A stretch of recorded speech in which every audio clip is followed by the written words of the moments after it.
upang mapangalagaan ang komunidad at bilang bahagi ng mandato sa pagtiyak ng kaligtasan ng mamamayan sa buong Cordillera. Sa gitna ng pananalasa ng Super Typhoon Nando, ang Police Regional Office Cordillera Administrative Region of Procar ay nag-activate ng buong disaster response protocols kung saan nagtalaga ng 1,811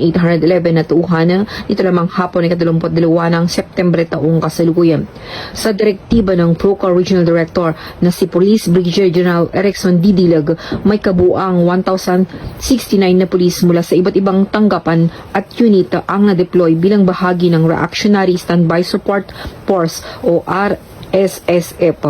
Bukod pa rito, 742 tauhan ang magsisilbing Quick Reaction Teams o QRT.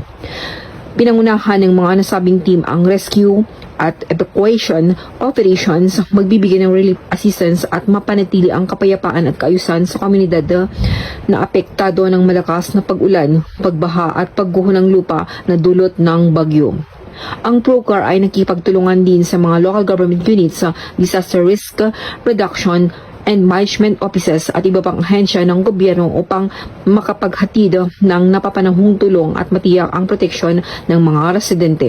Gayon din, nagsagawa ng inventaryo ng kagamitan sa search and rescue at showdown inspection sa mga miyembro ng Procar Reactionary Standby Support Force mula sa batalyon headquarters. Samantala, nagsagawa ng mga pulis ng Benguet